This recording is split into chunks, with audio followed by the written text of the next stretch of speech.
On sait, on sait ce dont on a besoin. On sait ce J'ai dont commencé on a sans besoin. objectif et déjà le fait c'était la première fois que je travaillais avec les mouvements automatiques. Le fait que ça fonctionne, c'est déjà une petite fierté et pendant même la session d'auto-hypnose, tu es en mode: «Waouh, cool!» et voilà, c'est venu chercher quelque chose d'assez profond et d'assez touchant en moi, alors que je m'y attendais pas du tout puisque j'avais commencé les sans Puisque j'avais objectif. commencé les sans objectif. On sait, on sait ce dont on a On besoin. sait ce dont on a besoin.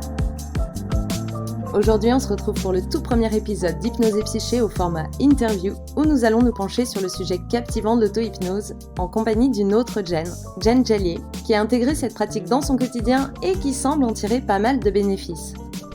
En guise d'intro et avant de laisser le micro à notre cher invité, permettez-moi d'expliquer rapidement la différence entre hypnose et auto-hypnose, ou plutôt entre hétéro-hypnose et auto-hypnose.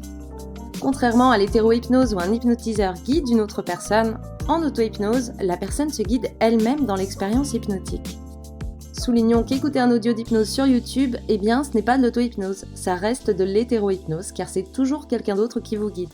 L'auto-hypnose, c'est vraiment quand vous êtes votre propre guide, c'est quand vous orchestrez l'expérience.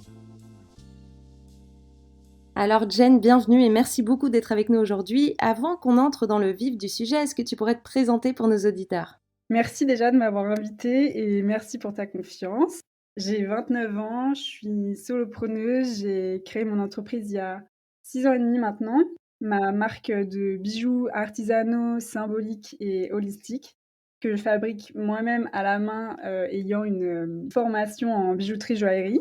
Ma marque, elle, reflète vraiment ma personnalité, elle reflète vraiment qui je suis et donc aussi, mes évolutions, mes inspirations et des engagements éco-responsables qui me tiennent, vraiment à cœur. J'ai déménagé de Paris à Barcelone il y a un peu plus de 2 ans et demi et c'est comme ça qu'on a pu se rencontrer d'ailleurs. Pour, plein de raisons dont, le style de vie et on va pas se mentir, la météo. Et depuis toujours, je pense, je suis une personne, très créative et très curieuse et d'ailleurs ça a été un peu, difficile pour moi de choisir ma voie et donc aujourd'hui dans mon métier, je ne fais que du «bijou» entre guillemets, mais en fait ça me permet de toucher à plein de métiers différents puisque je suis toute seule et j'adore ça en fait, j'adore le fait de pouvoir me réinventer et ce côté, curieux et créatif, ça me permet aussi de m'intéresser à plein de choses en dehors du cadre, professionnel, dont, de près comme de plus loin, plein de pratiques, liées au bien-être et donc l'hypnose. Ok, merci. Jen, j'ai eu le plaisir de t'accompagner sur plusieurs séances d'hypnose en individuel et on a travaillé sur divers objectifs et problématiques. Et alors, bon, sans forcément rentrer dans le détail et le contenu de tes séances, déjà, toi, comment tu définirais l'hypnose? Ça va vraiment être, ma définition et en fait, un peu, tout le podcast, ça va être, basé sur mon expérience. Tu fais bien de souligner ça pour les auditeurs qui nous écoutent. Ce que Jen va pouvoir vous présenter aujourd'hui, ça collera pas forcément à ce que vous pourrez expérimenter en hypnose. Ok? Parce que voilà, c'est une expérience qui est très très subjective. Merci Jen. Ouais. Du coup, moi, ma vision, ma définition de l'hypnose, ce serait un peu comme un voyage interne. Parfois pas que interne parce qu'on peut être amené à utiliser, des mouvements du corps et là, je vais vraiment parler de l'hypnose et pas forcément de l'auto-hypnose. Mais du coup, pour moi, bah, comme tu l'as dit, c'est une expérience qui est guidée par un hypnologue, et qui, pour moi, encore une fois, a généralement pour but de faire bouger des croyances, des peurs, des comportements. Ah, en tout cas, moi, c'est ce que j'ai choisi de faire, durant les séances avec toi. Et par exemple, on pourrait se dire: «Mais du coup, c'est quoi la différence entre une conversation avec quelqu'un ou de l'hypnose?» et ben, c'est juste que quand on même si on écoute la personne quand on discute avec quelqu'un, on va pas forcément intégrer, dans notre mode de pensée, notre mode d'agir, ce qu'on va entendre. Alors que là, comme on passe par des états hypnotiques, ça permet de vraiment ancrer ça à notre, ouais, à nos comportements, en fait, à notre manière de penser, de voir, les choses et la vie. Merci Jen. Alors bon, je pense que c'est dû à ta curiosité, hein, mais très tôt dans l'accompagnement, tu m'as exprimé le souhait quand même d'apprendre l'auto-hypnose. Qu'est-ce qui t'a justement motivé à vouloir pratiquer l'hypnose seule? C'est venu, je me souviens que c'est venu quand je t'ai parlé du fait que je faisais des auto-soins énergétiques par rapport à mon eczéma. Donc c'est des auto-soins, assez réguliers d'entretien, on va dire, Ouais, général, mais qui étaient, assez éphémères pour enfin les résultats étaient assez éphémères, mais en tout cas pour apaiser mon eczéma et améliorer la cicatrisation et je me suis pas directement dit que j'avais envie de pratiquer seule, mais dès la première séance avec toi, j'ai adoré l'expérience vraiment, autant en termes de sensations sur le moment que, les jours suivants, les résultats, immédiats ou à long terme. Et je sais pas, j'ai senti comme une attirance pour l'hypnose et en même temps, c'est le genre de pratique que tu tires un fil et en fait, tu sais pas où ça s'arrête et je crois que tellement. dans ma vie, j'ai pas non plus, assez de place pour, m'intéresser en profondeur à toutes les pratiques pour lesquelles je suis curieuse et donc voilà, je me suis dit que l'auto-hypnose, c'était peut-être, l'introduction la plus simple, la plus facile et accessible pour entrer dans le concret, pardon. Hem, voilà, le plus rapidement possible. OK, et du coup, est-ce que tu peux nous expliquer comment s'est fait ton apprentissage de l'auto-hypnose au fil de tes séances individuelles? Dès le début, je le voyais comme je disais juste avant, comme pour mes soins énergétiques, comme de l'hygiène de vie, en fait. C'est une manière de réguler ses émotions, de calmer son système nerveux. Donc j'étais plutôt déterminée à m'entraîner régulièrement et c'est comme ça, en fait, que ça devient de plus en plus, facile. Parce qu'en tout cas, c'est mon impression, mais plus on pratique, plus le corps, retient les Bien étapes, sûr. puisque c'est un peu comme un rituel qu'on ancre, donc le cerveau se dit, bah, voilà, quand elle se met dans cet état-là, quand elle fait, cette position-là, quand elle calme sa respiration, ça.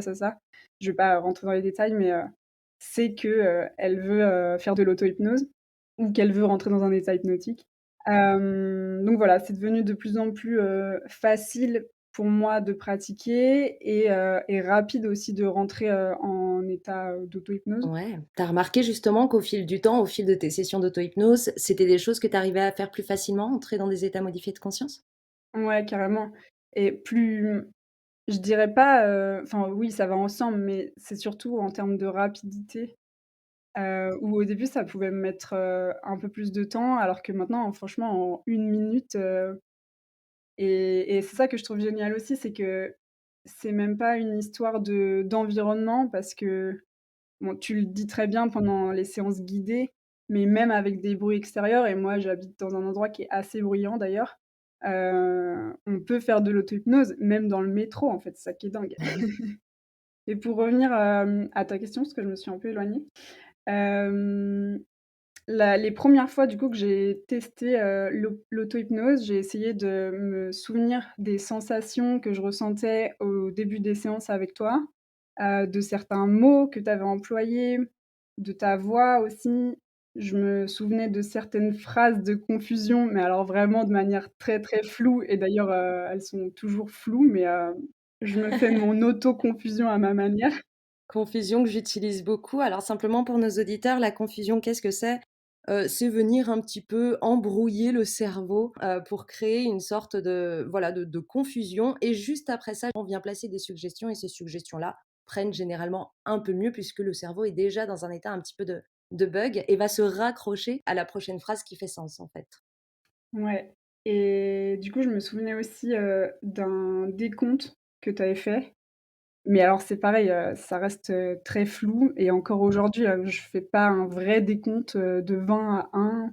Je crois pas que tu le fasses non plus en séance, un vrai décompte, mais le mien est encore plus, flou et confus qu'une vraie séance d'hypnose guidée, en fait. Ouais, mais voilà, mais c'est ta recette à toi finalement, hein. Si ça fonctionne pour toi, c'est Ouais, l'essentiel, ouais. exactement et puis le côté, descente. Enfin, en tout cas, moi, c'est la descente en hypnose que je ressens donc j'ai essayé de me rappeler un peu de tout ça. J'ai Quand tu mélangé dis excuse-moi de te couper Jen, quand tu dis descente en hypnose, c'est-à-dire c'est en termes de sensations corporelles? C'est l'impression que le corps descend? Est-ce que tu peux nous ouais, c'est un tout. Il y a à la fois une visualisation, mmh. où du coup, je visualise vraiment que je suis en train de descendre, mais alors je ne sais pas où, hein, mais je OK. descends. On sait rarement où on va en hypnose. Ouais et puis, bah, oui, il y a la sensation corporelle aussi mais ça qui est naturel et que je contrôle pas du tout. où à la fois mon corps s'affaisse et ma tête, se penche vers l'avant. Ouais, voilà, donc j'ai mélangé un peu tous ces souvenirs que j'avais des séances avec toi et au fur et à mesure de ma pratique, je me suis rendu compte de ce qui marchait le mieux pour moi et ouais, comme tu dis, j'ai créé un peu ma propre recette, mon propre rituel. Yes. Est-ce qu'il t'arrive de faire des sessions d'auto-hypnose? Parce que tu me disais là juste avant que tu arrives quand même à rentrer assez facilement dans des états modifiés de conscience. Ça t'arrive de faire des sessions, d'auto-hypnose finalement sans objectif précis derrière, juste pour profiter de l'état modifié de conscience? Ouais, carrément. Hem, Parfois je me souviens de vraiment rien de concret, juste des couleurs, des images.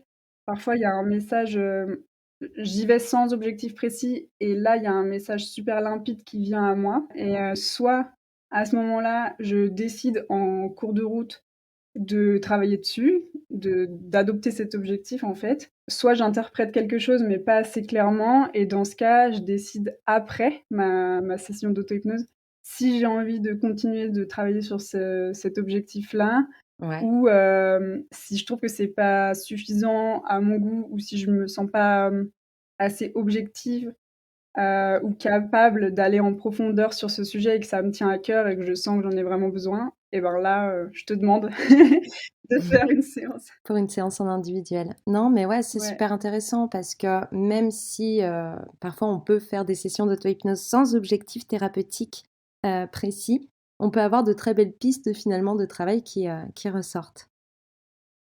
OK, et Jen, sans transition, quelle différence tu ferais toi entre l'auto-hypnose et d'autres pratiques que tu aurais pu avoir essayées comme, je sais pas, la méditation par exemple? C'est pas évident comme question, c'est pas hyper facile, mais je dirais que la première différence, c'est que dans une «méditation», entre guillemets, on n'a rien à faire, alors que, en auto-hypnose, il faut quand même être son propre guide. C'est aussi pour ça que le travail seul, donc en auto-hypnose, je le trouve moins profond qu'un travail, accompagné par un vrai hypnologue. Ouais, Et je voulais parler aussi de la visualisation qui peut ressembler, un peu à l'auto-hypnose ouais, ou à la méditation. Mais du coup, en visualisation, on va pas forcément chercher à passer par des états de modifiés de conscience, alors que c'est le cas, du coup, en auto-hypnose, on va chercher à rentrer en état hypnotique, en fait. Et du coup, je trouve que ça rend la pratique différente entre une visualisation et de l'auto-hypnose. Et je pense qu'on l'utilise pour des objectifs différents. En tout cas, moi, c'est mon cas. Chaque pratique j'utilise aussi la méditation et la visualisation, mais pour moi, chaque pratique a vraiment sa fonction précise. Par exemple, je peux utiliser la méditation, la visualisation ou l'auto-hypnose pour me calmer, donc là, c'est le même objectif, mais je trouve que toutes, ces 3 pratiques, par exemple, ont, des effets immédiats, mais l'auto-hypnose a des effets à beaucoup plus long terme, OK. comme si, comme si mon cerveau, il tirait des leçons de cette expérience, de cette pratique et il venait ponctuer mon quotidien par la suite de ces leçons qu'il en a retirées, en fait. Alors que, la méditation et la visualisation, c'est très pratique, très efficace pour me calmer sur le Sur moment. l'instant T, ouais. Voilà, mais à plus long terme, je vais pas forcément, garder les bénéfices, quoi. OK, top. Tiens, est-ce que tu pourrais nous donner des exemples de thèmes ou objectifs spécifiques sur lesquels tu as pu travailler en auto-hypnose? Ouais, quand j'ai des expériences où je ressens, par exemple, de l'injustice ou de la colère sur un événement, des fois qui vient juste de se passer ou des fois qui est passé il y a beaucoup plus longtemps, hem, je vais utiliser l'auto-hypnose. Quand je ressens des gros moments de stress, soit sur, ou ouais, généralement, c'est quand même sur une situation qui est à venir. C'est pas vraiment du stress, c'est, comment De dire? l'anxiété anticipatoire, de Ouais, voilà. l'inquiétude? Ouais, de l'inquiétude, en fait, de la forte inquiétude sur un événement à venir. Ça m'aide énormément à relativiser parce que j'ai tendance à me faire, des films, catastrophes, quoi. Mmh. Je pense Oui, qu'on n'est bon pas les après, seuls. on est conçu voilà Ouais. exactement, notre cerveau est un peu conçu comme ça malheureusement, ouais. Et ouais, vraiment l'auto-hypnose pour ça, m'aide beaucoup aussi. Je m'en sers, pour, dormir, pour, me faire des bonnes nuits, Ouais. pour, voilà. Et puis je m'en sers aussi pour m'inciter moi-même à prendre soin de moi OK, parce super que, intéressant. c'est un sujet que, je sais, au fond, qu'il faut que je prenne soin de moi, mais c'est quelque chose que j'oublie assez régulièrement et du coup, grâce à l'auto-hypnose, je me fais des autosuggestions et ça me permet de moins oublier ça, moins m'oublier, en fait et par rapport à ma situation professionnelle, je travaille aussi sur des sujets comme le fait que ce que je fais au quotidien, c'est suffisant, hem et puis que de manière générale ouais, pour relativiser, en fait, que rien n'est grave, finalement. Parce que bon, faut pas oublier que je fabrique des bijoux, ça va tuer personne si, le truc n'est pas fait dans les délais, par exemple. Puis quand on est passionné, on a envie de faire les choses au mieux, de servir ses clients au mieux et oui, on peut avoir tendance à se mettre une pression nous-mêmes, quoi. Absolument et comme tu dis, en plus quand ce sont des passions, bah, on calcule pas forcément non plus le temps qu'on va passer dessus en fait, hein, et on a vite tendance aussi à s'oublier un peu dans le process. Mmh. Tu dirais, Jen, que tu pratiques l'auto-hypnose à quelle fréquence? Est-ce que tu as une fréquence donnée? Et est-ce que tu as un moment de la journée particulier où tu préfères pratiquer? Ouais, bah, au début, c'est vrai qu'au tout début, quand j'ai commencé, je me forçais un petit peu à faire de l'auto-hypnose pour que ça devienne justement une habitude et que ça devienne facile. Et je pense que j'essayais d'en faire, 2 fois par semaine pour pas que ça soit non plus, Ouais, mais désagréable. ce qui est déjà très bien, hein, comme fréquence, hein, ouais. Ouais et en fait, maintenant, je crois que c'est devenu addictif. C'est une bonne addiction, hein, pour les personnes qui nous écoutent. Et ouais, je pense que j'en fais, mais vraiment minimum 3 fois par semaine et au début, du coup, je pratiquais le matin parce que j'avais peur de m'endormir en pratiquant le soir et finalement, aujourd'hui, je pratique principalement le soir avant de me coucher. Mais après, par contre, si je rencontre, des événements, comme je disais juste avant, stressants au cours de ma journée et que je ressens le besoin de me faire une, mini session d'auto-hypnose, voilà, je peux me faire une session à n'importe quel moment de la journée. Et du coup, est-ce qu'il y a un endroit particulier où tu préfères pratiquer? Bah, tu me disais notamment que maintenant tu pouvais un petit peu pratiquer, n'importe où, mais est-ce que tu as quand même un endroit, favori pour faire tes sessions? Oui, j'ai quand même, oui, en effet, je peux pratiquer un peu partout, mais mon endroit, rituel, c'est, sur mon lit, tout simplement. OK, OK, super. En position assise, Ouais, allongée? assise. OK. Est-ce que tu peux nous donner un petit aperçu de ta routine, de ton rituel d'auto-hypnose? Bah, du coup, comme je disais, je m'assois j'ai pas de lieu spécifique, mais généralement, c'est mon lit. J'ai pas non plus besoin d'être dans un environnement super calme parce que, du coup, je vais insinuer à mon esprit, à mon cerveau que je n'ai pas besoin d'être dans un endroit super calme. Yes, en gros, tu te places des sortes de fusibles. Alors nous, on appelle ça des fusibles. Ce sont des sortes de phrases, de suggestions qui viennent cadrer l'expérience. Comme ça, peu importe les bruits qui pourraient survenir durant l'expérience, tu resteras dans celle-ci, quoi. Ouais et comme je disais, autour de chez moi, c'est pas forcément surtout l'été, on a les fenêtres ouvertes et tout ça, c'est pas forcément un environnement hyper calme, donc tant mieux. Enfin, tant mieux que Que tu puisses pratiquer. ouais, voilà et du coup, des fois, je ferme directement les yeux et d'autres fois, je passe par, une technique qui est de regarder un point fixe et du coup, ça rend la vision un peu confuse. Et du coup, ça me permet de rentrer en état d'hypnose ou en état hypnotique, grâce à ça. Et le principe là est Ouais, simple. Comment tu procèdes? Toi, tu fixes un point au mur. Je crois que tu me parlais aussi que parfois t'accrochais un de tes colliers au mur ou quelque chose comme ouais. ça, non? Bah, dans ma chambre, en fait, j'ai tout un endroit où j'ai plein de punaises avec tous mes colliers accrochés et du coup, je libère cet endroit, j'en laisse plus qu'un et je fixe, un pendentif et franchement, c'est ma technique préférée pour rentrer en auto-hypnose et donc voilà, soit je ferme directement les yeux, soit j'utilise ces techniques. Et je commence directement à m'auto-guider.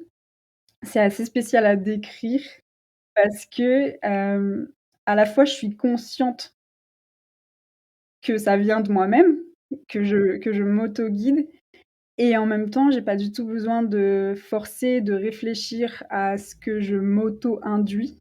Donc c'est vraiment, c'est très naturel mais à décrire, j'ai C'est très ouais, c'est compliqué. compliqué. Et voilà, je m'induis que je suis dans un état de calme, que mon corps est détendu, que c'est agréable, que mon corps devient de plus en plus lourd, et que voilà, je rentre dans un état de plus en plus profond. Comme je disais tout à l'heure, je mélange le décompte à la descente. Je mélange aussi des phrases de confusion. J'imagine des choses qui sûrement ne veulent absolument rien dire. C'est un peu comme quand tu rêves que tu parles en anglais, tu as l'impression de parler super bien en anglais alors qu'en fait, si tu le transposes dans la réalité, pas du tout. C'est un peu ce qui m'arrive. Et voilà, parfois je prends le temps d'observer ce que je ressens, où je suis, si je vois des choses, si je ressens des choses. Et ensuite je commence à si j'ai envie de travailler sur un objectif, je commence à me faire du coup des autosuggestions. OK, super. Comme je disais tout à l'heure, soit j'ai commencé à faire cette session d'auto-hypnose en ayant en tête que je voulais travailler sur un objectif, soit je laisse venir à moi un objectif ou parfois il y en a pas et du coup je profite juste, de l'état de conscience modifié. Hem, ouais, ça m'arrive aussi de demander à mon cerveau ou entre guillemets «mon inconscient» s'ils ont envie de travailler avec moi, en fait. S'ils ont envie de travailler sur ça et du coup, ben, soit par la visualisation, soit par, les mouvements automatiques, j'interprète, des réponses, quoi. Parce qu'évidemment, j'ai pas une vraie conversation, avec mon cerveau. Et voilà et après je termine, souvent en me remerciant moi-même parce que je suis bien Yes. consciente que tout ça, ça fait partie de moi, hein, que je suis qu'un être et voilà, je j'ai la sensation inverse du coup de remonter et après, j'ouvre les yeux, Ouais. très naturellement et ça se termine comme ça.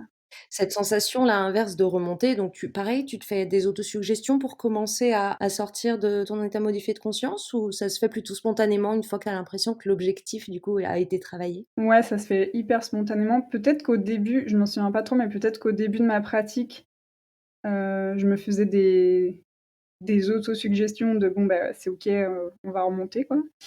Mais maintenant, ça se fait vraiment hyper naturellement.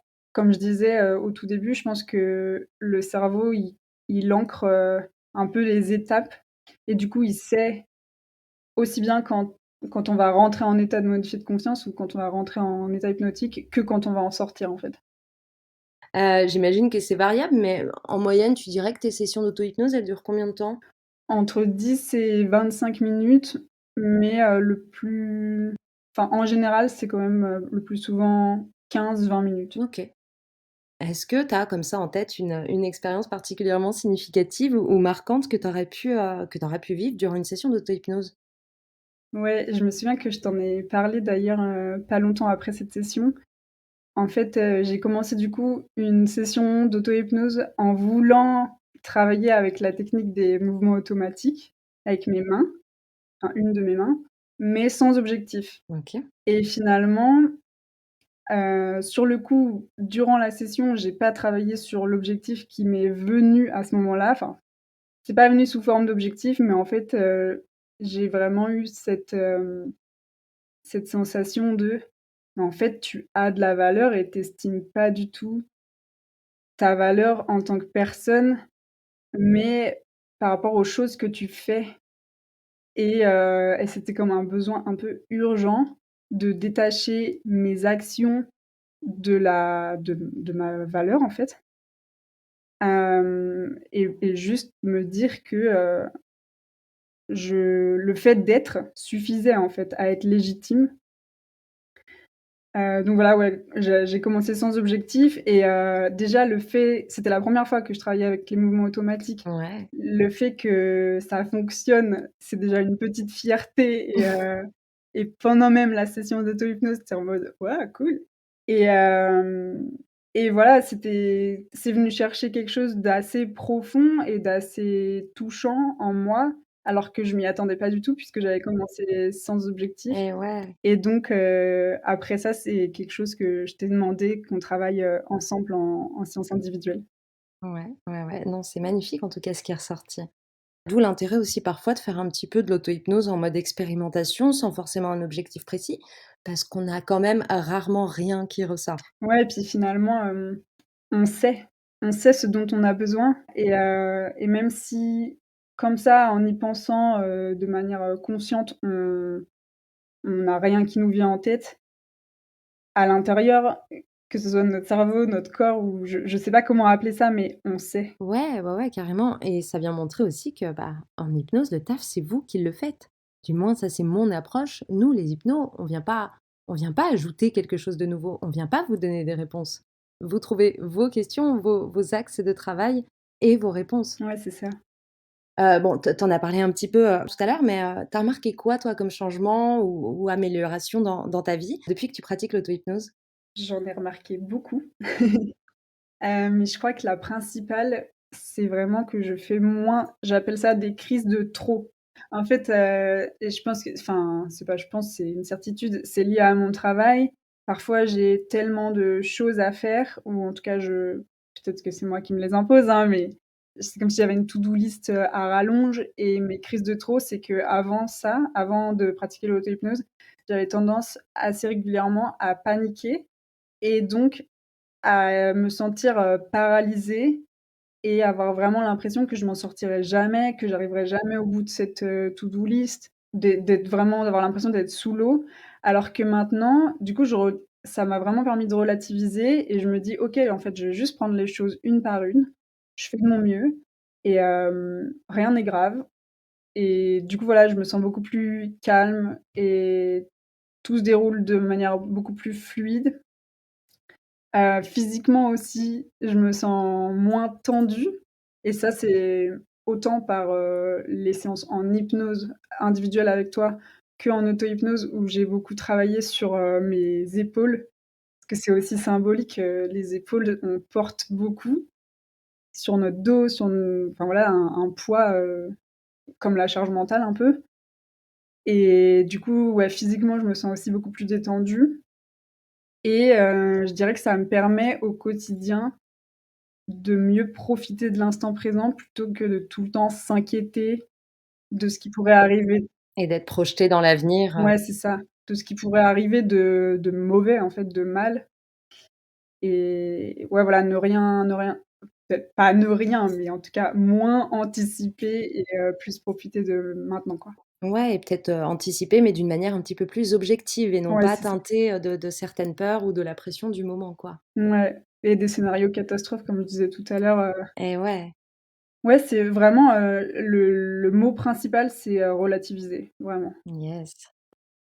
Et est-ce que tu as déjà exploré l'auto-hypnose, eh bien, pour travailler sur des choses en lien avec ton activité pro, justement? Beaucoup.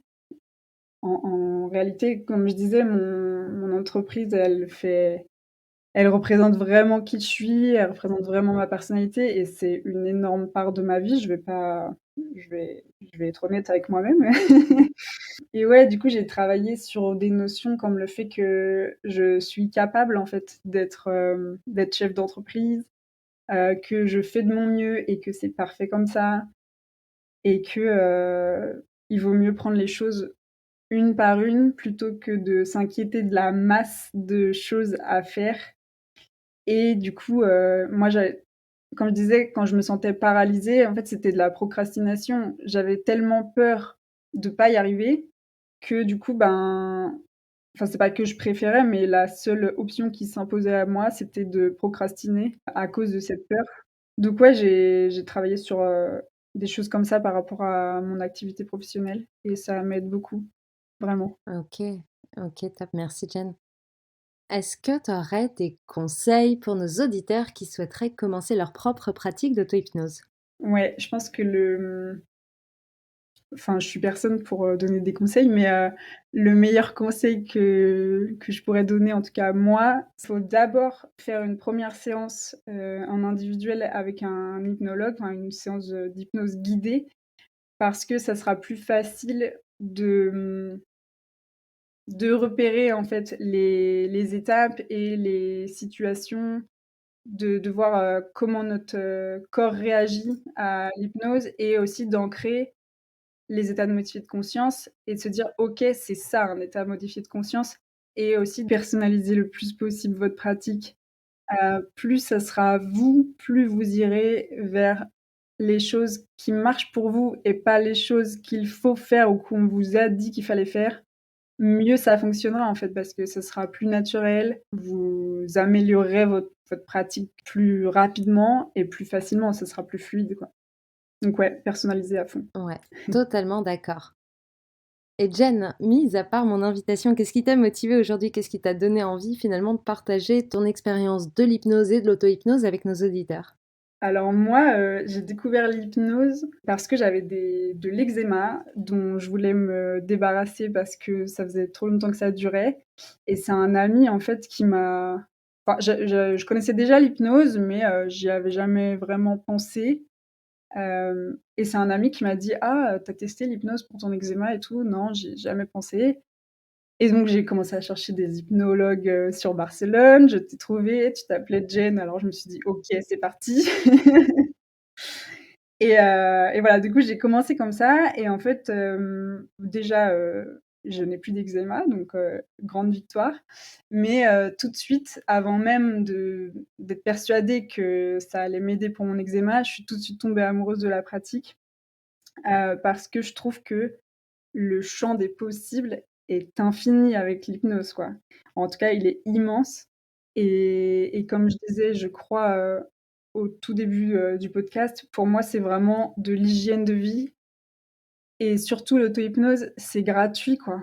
C'est accessible à tout le monde et je sais pas, moi, je trouve ça fascinant, en fait et passionnant à chaque fois que je ferme les yeux et que je me dis: «OK, je vais faire une session d'auto-hypnose», je découvre des nouvelles choses sur moi-même et même de s'intéresser à l'hypnose ou à l'auto-hypnose, tu découvres des nouvelles choses sur le fonctionnement du cerveau et Tellement. ça aussi c'est incroyable.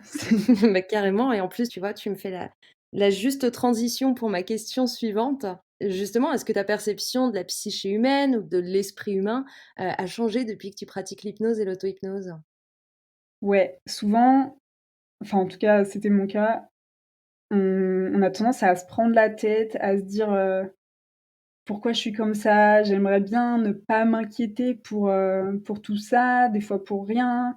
Faire confiance à la vie, me faire confiance et avancer sans avoir autant de doutes constants.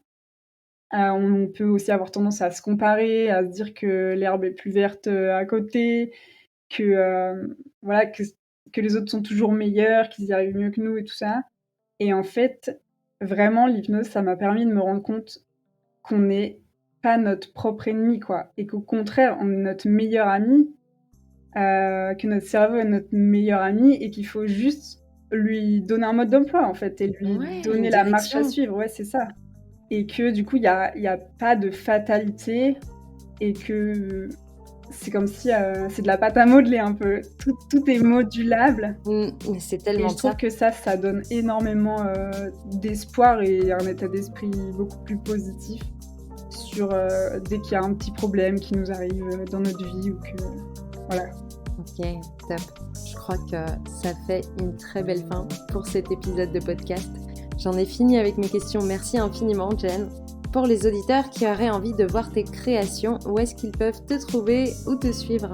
Sur mon site internet qui s'appelle lajunglebijoux.com et sinon je suis très présente sur Instagram aussi, c'est @la.jungle. Top, merci Jen. De toute façon, je vous mettrai tous les liens dans le descriptif de l'épisode. Je vous invite vivement à aller jeter un œil aux créations artisanales de Jen et à ses bijoux éthiques. De mon côté, j'espère que cet épisode vous a donné envie d'explorer l'auto-hypnose. Si vous voulez en savoir plus ou commencer votre propre apprentissage, envoyez-moi un message via mon site web ou via mon compte Instagram @mirashypnose. Je vous dis à très vite pour le prochain épisode d'Hypnose et Psyché.